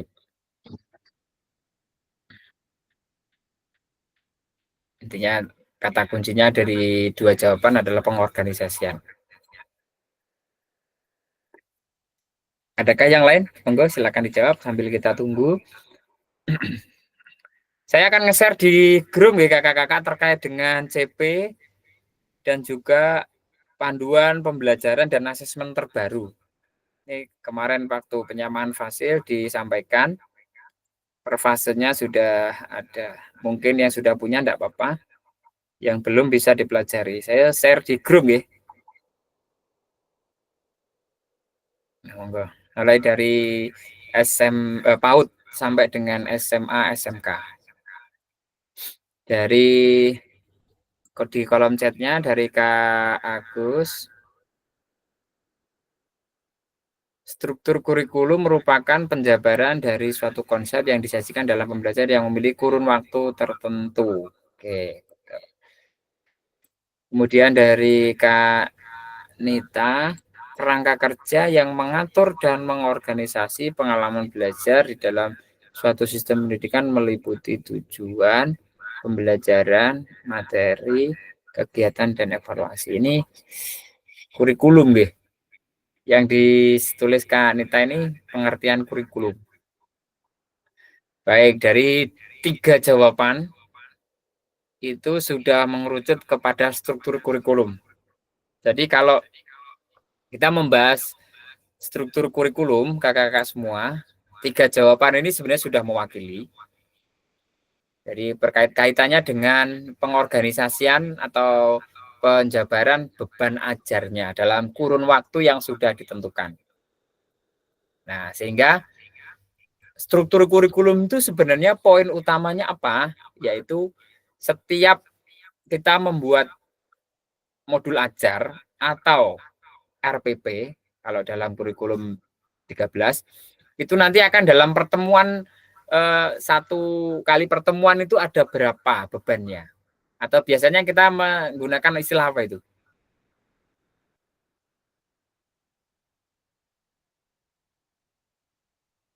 Ketika kita membuat modul ajar, dalam sekali pertemuan, itu pasti nanti akan muncul yang namanya beban ajar dalam waktu tertentu. Berarti berkaitan dengan berapa JP, jam pelajaran, atau bebannya berapa. Karena apa? Setiap fase atau tingkatan itu bisa berbeda. Sebagai contoh, kalau di SD saya 1 JP-nya 35. Nah, itulah struktur kurikulum tentang beban ajarnya. Nanti di dalam 1 bulan berapa, dalam 1 tahun berapa, nah itu akan muncul semua. Kalau di SMP, kalau tidak salah 40 nggih, Kak Agus. Kalau di SMK, SMA, mohon dikoreksi kalau salah, 45. 1 JP-nya. Nah, ini bisa leres nggih Kak Agus nggih? SMA, SMP 45 betul per jamnya. Per 1 JP-nya 45 nggih. Betul, betul. Kalau SMK betul. Betul nggih, terima kasih.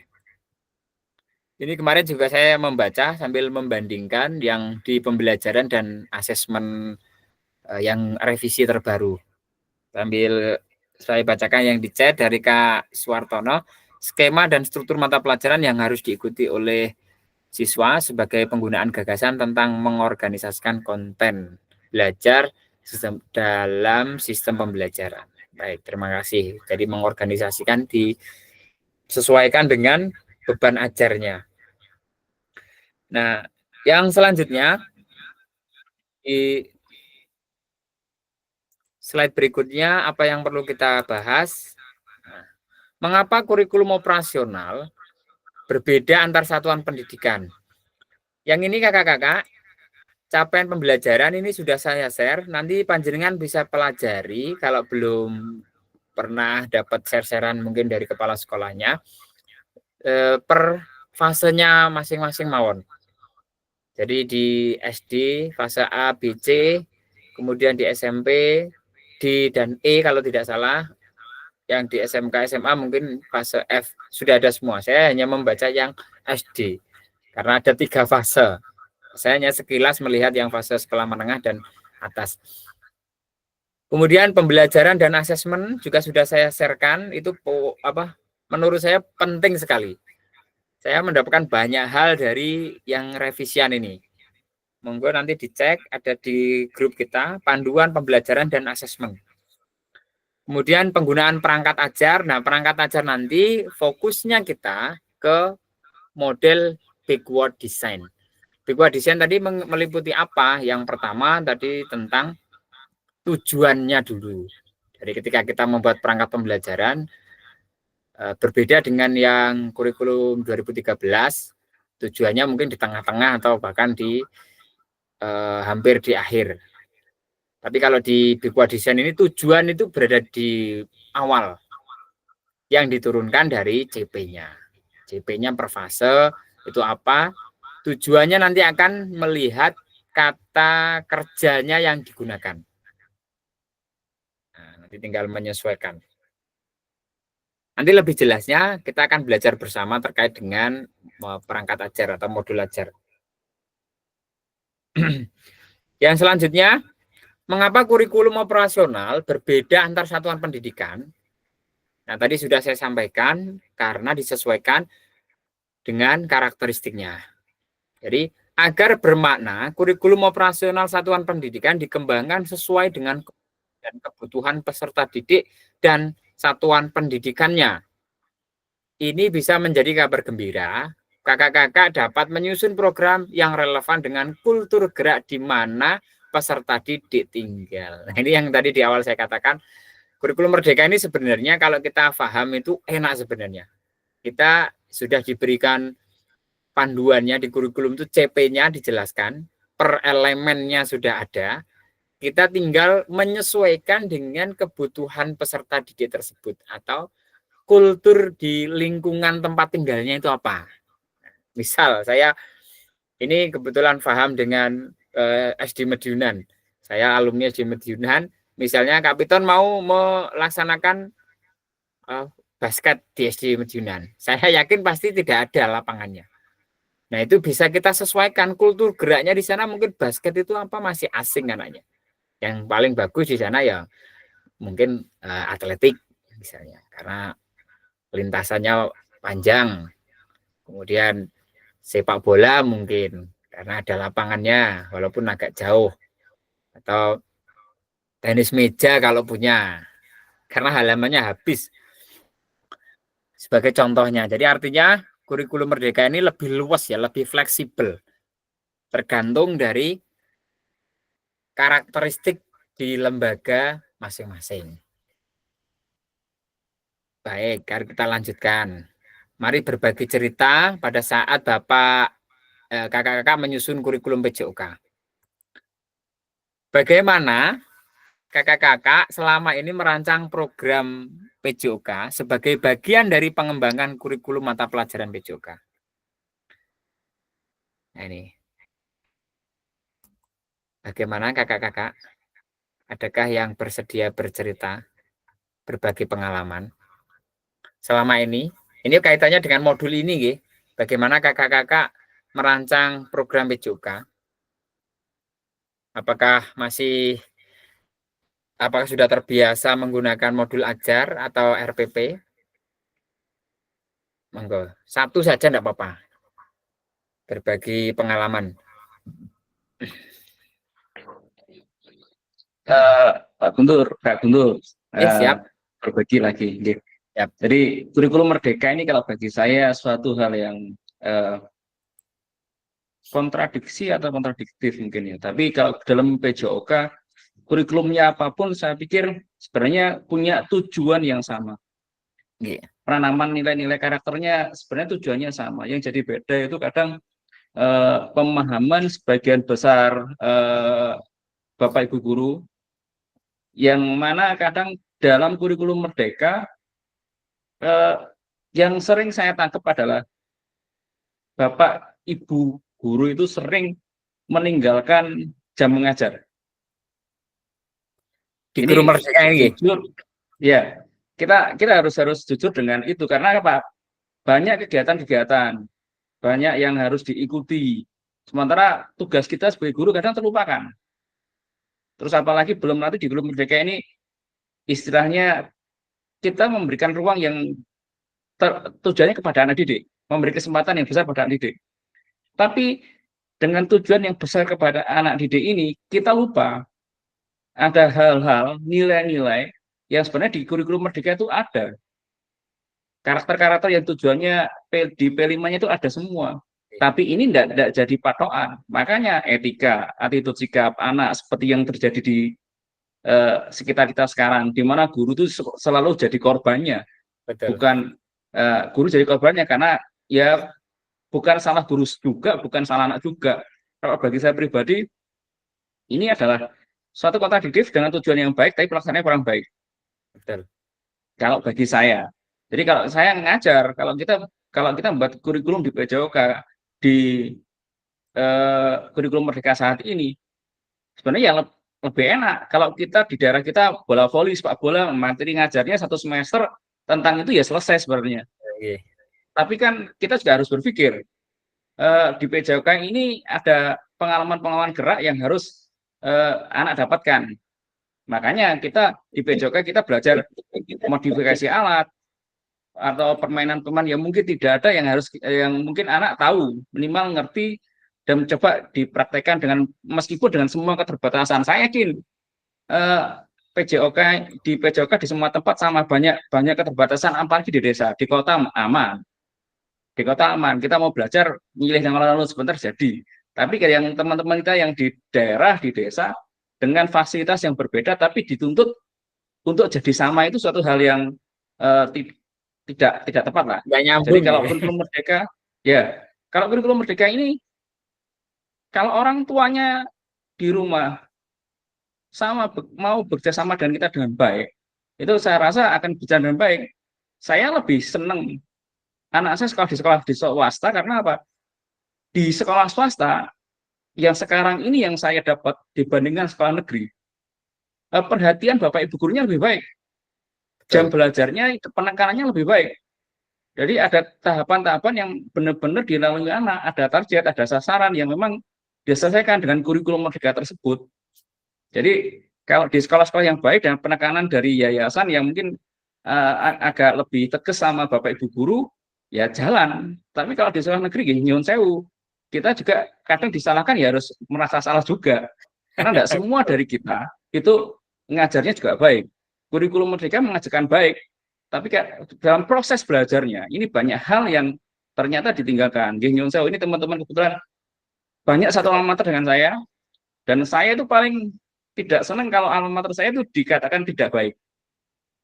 Nyun sewu, saya akhirnya pernah sebuktikan, meskipun saya dari alma mater yang mungkin nilainya istilah kalau akreditasi baik lah, tapi kalau dipandang sekolah swasta, tapi saya buktikan, saya tes dan apapun ketika di sekolah model terpadu ternyata saya bisa bersaing dan mengalahkan mereka yang dari sekolah negeri. Jadi tidak ada bedanya. Ini yang harus kita tunjukkan, nggih. Mohon maaf teman-teman yang dari satu alma mater dengan saya yang kemarin saya lihat itu, ayo kita tunjukkan, kita buktikan kita guru PJOK yang baik, meskipun mungkin dianggap orang kurang baik. Jadi kalau kita ngajar ya buat RPP yang benar, perangkatnya modul ngajarnya juga dibuat sebaik mungkin dan harus dipraktekkan. Jangan anak ditinggal ngajar hanya dikasih bola atau sebagainya, setelah itu cuek. Jadi kalau saya belajar ketika sama anak-anak ya tak tungguin materinya apa, kalau selesai ya sudah harus selesai ya selesai, kalau belum selesai kita berikan pengalaman tanpa harus kita tinggal, karena risiko-risiko dalam PJOK pelajaran kita itu banyak. Saya pernah bola basket ekstrakurikuler saya lihat di SMA A gitu ya. Setelah gerimis hujan, dia maksa, tidak ada gurunya sudah pulang, anaknya masih di situ main sendiri. Terpaksa jatuh gara-gara otak ringan. Akhirnya nggak bisa berdiri. Hal seperti itu kalau tidak ada pengawasan dari kita juga repot. Oke, betul. Belum lagi kalau terjadi benturan secara fisik, ada gesekan dengan teman, itu kalau terjadi hal-hal seperti zaman sekarang, tawuran dan sebagainya, bagian-bagian dari kita sebagai guru PJOK ya punya peran karena saya yakin guru PJOK banyak ditiru sama anak-anak, karena kita tuh pelajar yang gembira, pelajar yang menyenangkan. Karakter kita banyak ditiru sama anak-anak. Kalau karakter kita tidak baik, kita juga akan meninggalkan jejak yang tidak baik untuk anak-anak. Apalagi di tingkatan sekolah dasar, karena basic dasar ini sangat penting bagi kita semua ketika kita mengajar. Jadi, mohon maaf untuk teman-teman semua, ayo kita ini guru PJOK ya, bukan guru obat, guru dolanan. Jadi ya perangkat mengajar kita ya dibuat yang benar, kita praktekkan, kita susun dengan tujuannya anak bagaimana untuk mencapai tujuannya anak. Karena di guru merdeka ini kan anaknya yang fokusnya kita kan ke anak yang berkembangnya banyak di anaknya, bukan gurunya yang banyak. Bukan berarti guru merdeka terus kita culos terus apalagi kalau ada tugas tambahan bla bla bla kita tinggal jam mengajar kita. Administrasi yang sering kita tinggal untuk anak-anaknya lupa kita ngajarkan, anak los kasih bola main sendiri dan seterusnya, itu sering terjadi pada kita dan kita harus akui itu. Jadi betul. Untuk teman-teman semua ketika kita di jam PJOK monggo kita mengajar yang benar, kita mengajar yang baik, tanggung jawab kita. Meskipun mungkin saya yakin 1 tambah 1 2 gampang. 1 tambah 1 2 gampang. Belajar baca bisa kita pelajari, tapi belajar moral, belajar sikap, belajar karakter itu tidak mudah. Normatif itu banyak ketemunya dengan kita. baik gurunya anak akan banyak ketemu dan kita meskipun itu bukan jadi tanggung jawab kita secara pribadi, enggak, bukan tanggung jawabnya guru BK kan, enggak, semua guru punya tanggung jawab yang sama, tapi karena kita ketemunya nilai sportivitas, jujur, bertanggung jawab, itu banyak ketemu dan kita, dan nilai itu yang harus kita tekankan, kita berikan ke anak di tingkat sekolah dasar. Ya, saya pernah katakan basicnya belajar ada di situ. Jadi kalau motoriknya bagus, mesti berhubungan dan kognitifnya juga akan bagus. Dan ini tinggal nilai-nilai atau istilahnya kesepakatan-kesepakatan yang kita buat untuk anak-anak, untuk menjadikan anak itu tahu aturan yang benar bagaimana, yang salah bagaimana. Jadi kalau sudah motorik bagus, kognitif bagus, afektifnya sudah bagus, insya Allah anak jadi anak yang baik dan berhasil di masyarakat. Meskipun mungkin nilainya dikatakan ada orang yang tidak semua kasih nilai jelek, tapi ya kita akui di sekolah negeri itu nilainya biasanya lebih banyak. Aku senang kian anak siapa. Nilainya bukan karena keterampilannya, bukan karena anaknya pintar apa enggak. Lebih baik, lebih banyak dekat dengan gurunya, karena dengan gurunya dapat kasih nilai yang jelek, nilai yang baik, bukan real nilainya. Dan ini belum, saya rasa kalau di kita, apalagi di sekolah dasar, masih banyak yang seperti itu. Anak saya pun pernah jadi korban pembulian di sekolahnya dulu. Akhirnya saya pindah di sekolah yang enggak apa-apa, saya investasi saya di belajarnya anak. Jadi bayar mahal enggak masalah, tapi anak ini tanggung jawab saya didik anak, karena saya sering di sekolah ngajar, belum aktivitas yang lain. Jadi harus, ya saya yakin di sekolah itu saya percaya. Jadi gurunya ya harus bertanggung jawab betul. Kalau ada hal yang tidak baik ya harus berani menerima kritikan, saran dari orang tua, wali. Jadi biar kita tidak asal aja menyelesaikan tugas, kita melebu, selesai pulang dan sebagainya. Jadi jangan hanya dipandang itu. Mungkin kalau kita datang terus pulang, kalau memang tugas tidak benar, oke, tidak ada masalah. Tapi kalau kita hanya sekedar asal ngajar tanpa punya pedoman, tanpa punya perangkat, tanpa punya modul, kalau sekarang dikatakan modulnya ya, ojo sampai. Jadi ya, mohon maaf kakak-kakak semua, kita harus membangun PJOK ini dengan baik. Jadi untuk siapa ya? Untuk anak-anak kita. Untuk ya kalau dikatakan 25 tahun lagi Indonesia emas, kalau proses belajarnya masih seperti sekarang ya nggak jadi. Saya yakin nggak jadi, karena penanaman nilai, sikap moralnya hilang semua, lupa, karena guru banyak dibebani tugas-tugas yang mungkin nggak jadi tanggung jawabnya sebagai guru. Mungkin seperti itu. Jadi mohon maaf kurang lebihnya, guys. Jadi ini harapan kita di PJOK. Jadi apalagi kita banyak yang satu alma mater, ya kita tunjukkan kita tuh gak kalah lah dengan yang lain. Jadi kita buktikan lah, jangan asal, kadang orang itu ngomongnya bla bla bla bla dari jurusan ini enggak baik dan sebagainya. Tapi ya enggak selalu seperti itu. Jadi kalau dimanapun kita belajar, tempat kita belajar, saya yakin kalau kita serius mesti ada hasilnya dengan baik. Matur suwun dan mohon maaf, nggih. Terima kasih, luar biasa. Kasih aplaus untuk Kak Teguh.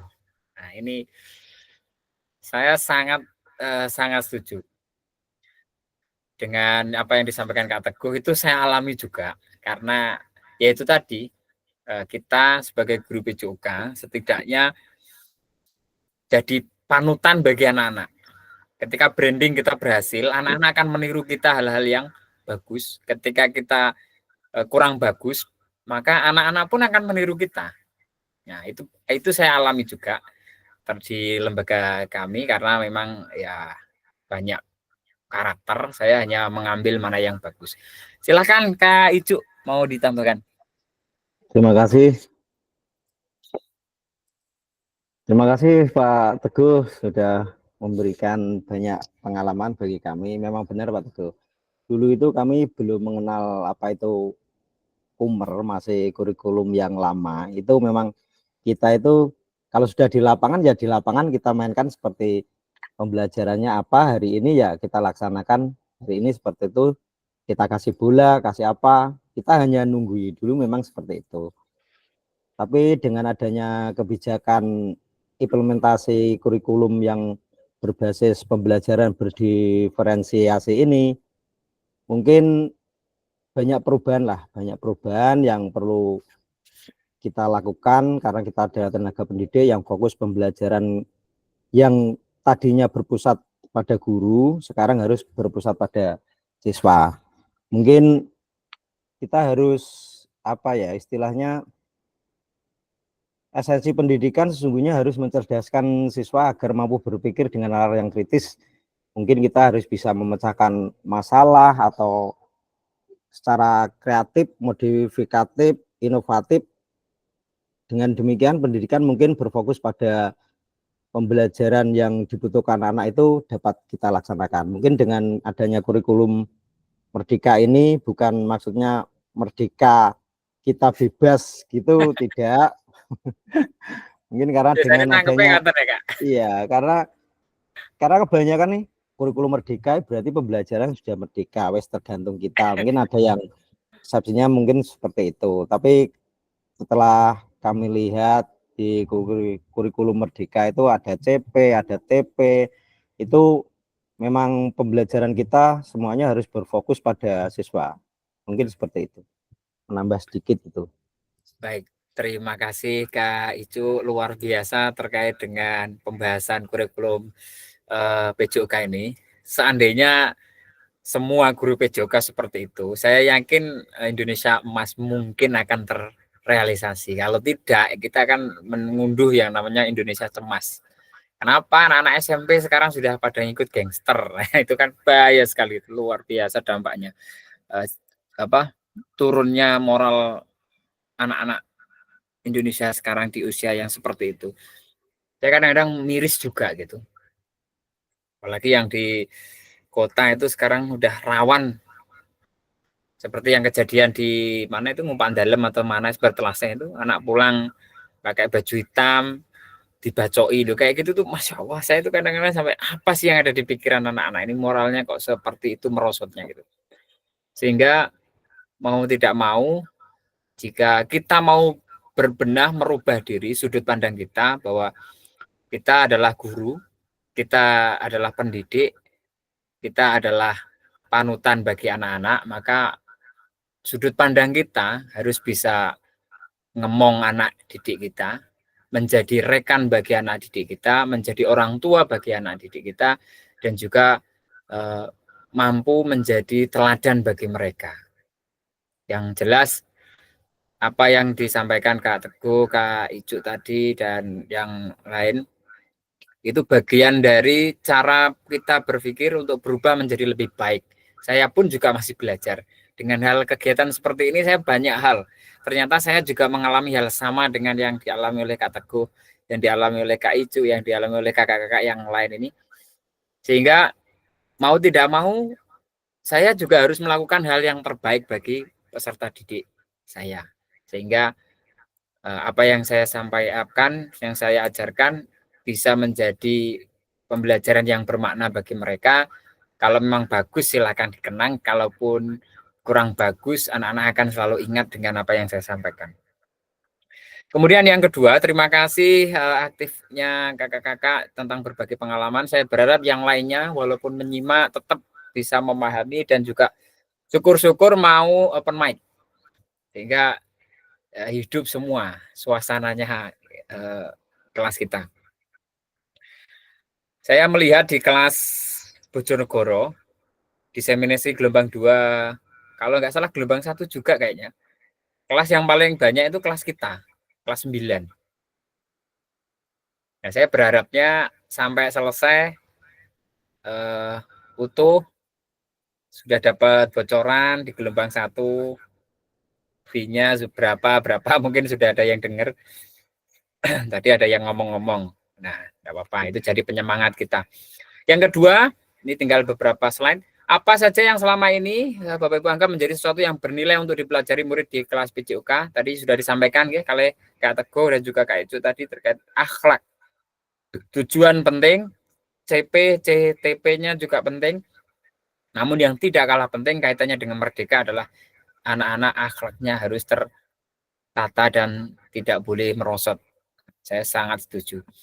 Langsung dilanjut, kita sudah lebih 9 menit. Nah, tinggal beberapa slide saja.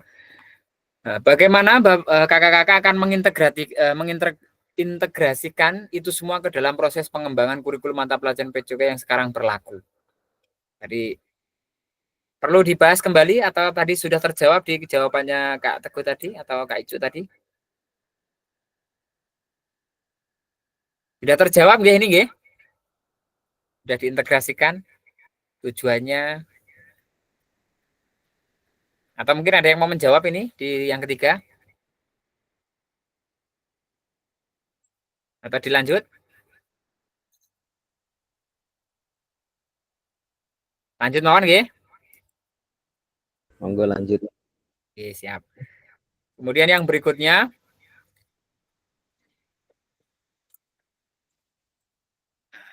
yang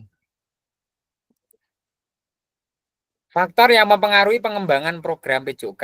Nah, ini faktornya jelas, karakteristik dan kebutuhan peserta didik, konteks masyarakat. Makanya kita berada di masyarakat kadang-kadang mendapat stereotip yang kurang bagus itu. Ya, karakteristiknya mungkin ada yang berpendidikan atau yang biasa saja atau bahkan yang awam sekaligus. Maka kita harus memiliki cara atau kegiatan mengajarnya itu yang menarik. Bahkan sederhana saja, saya itu kalau ngajar anak-anak tak suruh lari, saya pasti ikut lari. Jalan muter dari dalam ke keluar lewat trotoar itu pasti saya ikut lari sampai selesai. Bahkan tukang becak pun itu memberikan komentar. Nah, itu loh guru olahraga tenan. Apa maksudnya? Saya dalam hati bapak-bapak yang tukang becak itu ngomong kayak gitu itu apa maksudnya? Ternyata di hari selanjutnya itu beliaunya ngomong kembali. Ya guru olahraga iki kudune yang ngono. Mengajari anaknya yang ngekei contoh langsung. Nah, itu artinya kan masyarakatnya benar-benar melihat, masyarakat sekitar kita tuh mengawasi bahwa kita tuh ngajarnya gak mau tanda kutip ceramah saja. Kita memberikan contoh. Padahal itu sederhana, saya hanya ikut lari aja. Nah, itu contohnya. Jadi seperti yang disampaikan Kak Teguh tadi, jangan kita meninggalkan anak. Walaupun itu pelajarannya mungkin tidak disukai anak, kita bimbing mereka sampai waktunya selesai. Kalau sudah selesai, ya sudah selesai. Jangan sampai ada pengawasan. Karena itu kejadian betul dan anak didik saya dijahit 7 jahitan di kepalanya. Pelajaran PJOK sudah selesai, disuruh ganti baju, nggak ganti baju, masih sliding-slidingan di teras. Nah, di sliding kebentur tembok, gak sengaja jidatnya sobek. Ya sudah, guru olahraganya akhirnya yang bingung. Nah, itu contoh bahwa hal-hal kecil kayak gitu selama masih di dalam sekolah, kita bisa memberikan penguatan kepada anak-anak. Kalau sudah selesai, silahkan ganti baju.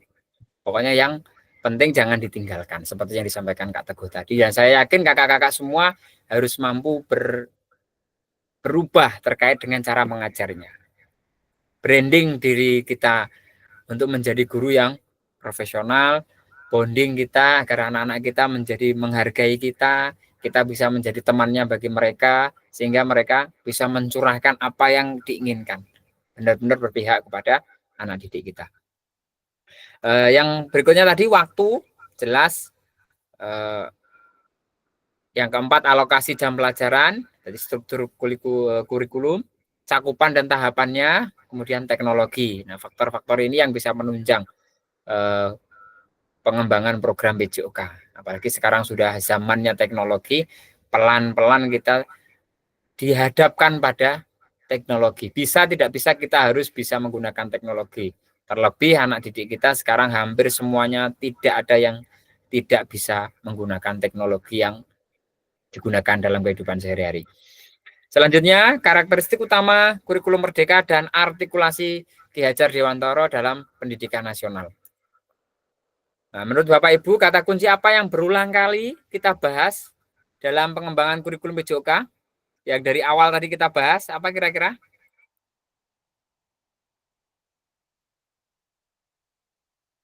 Yang dari awal tadi kita bahas, kalau tidak salah ini yang kita bahas. Tentang backward design dan juga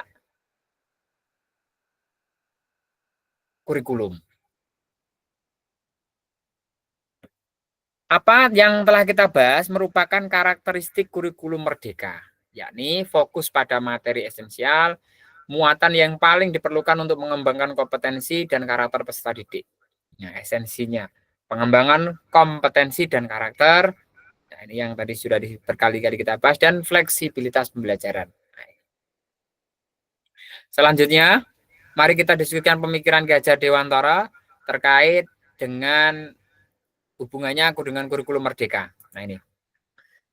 Ki Hajar Dewantara menggarisbawahi bahwa maksud pendidikan adalah menuntun segala kodrat yang ada pada anak-anak agar mereka dapat mencapai keselamatan dan kebahagiaan yang setinggi-tingginya, baik sebagai manusia maupun sebagai anggota masyarakat. Oleh sebab itu, pendidik itu hanya dapat menuntun tumbuh atau hidupnya kekuatan kodrat yang ada pada anak-anak agar dapat memperbaiki lakunya, bukan dasarnya hidup dan tumbuhnya kekuatan kodrat. Ini menuntun. Dalam hal kita menuntun, maka karakter kita sendiri harus baik. Nah, anak-anak kalau kita ketuntun ke jalan yang salah, mereka juga akan salah. Nah ini contoh sederhana, saya sempat kaget karena saya ngajar ekskul di SMA, di salah satu kecamatan di Sukosewu. Anak-anak ini, ya terus terang saya kaget awalnya, tapi ternyata sudah menjadi kebiasaan. Jadi merokok di dalam kelas ya biasa, dianggap koncone sambil rokok. Hari itu ya namanya anak-anak SMA, ya tapi lagi-lagi itu kulturnya, saya tidak bisa menyalahkan. Katanya itu sudah biasa. Ya sudah, akhirnya oh begini. Ya, jadi dari situ saya bisa mengambil pelajaran bahwa memang anak-anak sekarang itu kalau kita menuntunnya itu salah, ya pasti mereka akan terbawa salah. Selanjutnya tinggal 2 slide lagi. Pada akhir sesi hari ini, kakak-kakak, kita dapat memahami 3 karakteristik utama kurikulum merdeka, serta kaitannya dengan prinsip-prinsip pemikiran Ki Hajar Dewantara, yaitu kita menuntun dan menumbuhkan kodratnya ini. Tugas kita adalah ini, menuntun segala kodrat yang ada pada anak-anak agar mereka dapat mencapai keselamatan. Pastinya kita lagi-lagi mari cara kita mengajar, cara kita menjadi panutan. Berarti kita harus membranding diri kita dengan sebaik-baiknya agar dihargai oleh anak-anak didik kita. Sebelum kita dihargai mereka, mari kita hargai diri kita sendiri. Dan juga membonding diri kita agar anak-anak kita dekat dengan kita, tidak melakukan hal-hal yang melanggar peraturan. Kemudian yang kedua, peserta mampu memahami dan mengembangkan kurikulum PJOK. Saya yakin kakak-kakak sudah mampu mengembangkan kurikulum PJOK. Kemudian yang ketiga, kita mampu memahami penyusunan program PJOK yang berkualitas dengan backward design. Backward design-nya, kalau nanti kakak-kakak menghendaki caranya bagaimana atau untuk pembanding, mungkin perlu akan saya share juga. Nanti tapi akan dibahas lebih detailnya. Ada lagi. Dan terima kasih. Nah ini. Sebelum ditutup, kira-kira ada yang mau menyampaikan? Kak Guntur, Yon Sewu tambahan. Monggo nggih. Seperti ini, mungkin ini di luar materi. Jadi mungkin kalau untuk kegiatan pembelajaran, mohon maaf, mungkin kalau bisa ya jangan malam lah. Kalau PJOK itu kan kita selesai antara jam 10 mungkin udah selesai. Mungkin 11 kita mulai, paling siang jam 11 mungkin jadi kesepakatan lah. Jangan sampai nanti intinya kalau malam itu mohon maaf, waktu untuk keluarga juga zaman sekarang ya harus kita bisa nikmati. Jadi betul, kalau saya kok punya kebiasaan seperti itu. Jadi kalau bisa malam waktu maksimal untuk keluarga. Jadi mohon maaf sebelumnya nggih. Jadi nanti kalau bisa kita kan kalau harinya memang tanggalnya sudah ditentukan, oke, kita ngikut. Tapi diusahakan jangan malam. Jadi biar kita belajarnya juga nggak mengganggu waktunya kita dengan anak-anak, dengan keluarga. Jadi biar kita nanti sharingnya enak, lebih enak lagi. Mohon maaf. Jadi mungkin teman-teman nanti bisa saling saya sangat setuju terus terang karena hari ini itu tadi hari ini tadi kelompok kelas kita itu banyak yang ikut fun run. Jadi saya khawatir selesainya tadi jam 11 karena ada yang pelajarannya jauh, jadi nggak ngatasi. Jadi khusus hari ini ngapunten sangat harus malam. Next saya sendiri juga ini harus ninggalin anak-anak. Jadi nggak nyaman saya kalau malam. Jadi kita sepakati nggih, setelah ini mungkin ini yang terakhir pertama dan yang terakhirnya malam kalau bisa. Setelah itu kita fokus di sekitar jam 10, jam 11 sehingga setelah itu kita sudah fokus ke keluarga. Ngoten nggih kakak-kakak nggih. Ya, Ngapunten sangat sangat. setuju. Ya, setuju. Siap, nggih. Nggih. Pangapunten Nggih, sebelumnya. mohon maaf Pak Guntur, mohon maaf. Matur suwun sangat Kak. Saya terus terang tadi sudah menyampaikan ya ngapunten karena kondisional lawan. Oke, terima kasih jika sudah tidak ada tanggapan. Hari ini kita sudah selesai melaksanakan tatap muka terkait dengan modul 1.5 pengembangan kurikulum PJOK selama 2 JP. Saya izin nutup layar. Mari kita akhiri dengan berdoa terlebih dahulu. Berdoa dipersilakan.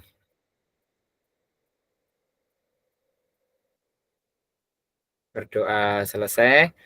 Sekarang kita foto bersama. Ayo, monggo dibuka. Open Kapitan Dasbundi jersinya apakah sudah disepakati itu? Kita tanggal 29 nggih. Sudah ini nggih. Monggo yang lain disepakati toh mboten. Siap, manut. Mana nggih? Manut Pak, manut. Nggih. Sudah dapat bocoran fee-nya apa drum ini? Sebentar tak Punya berapa tutupin. Pak Guntur? Buat beli Belum, jersey. ini masih tak rekam ya. Sekedap. Jangan keluar dulu, kita bahas ben tambah semangat Siti. Izin tak matikan dulu.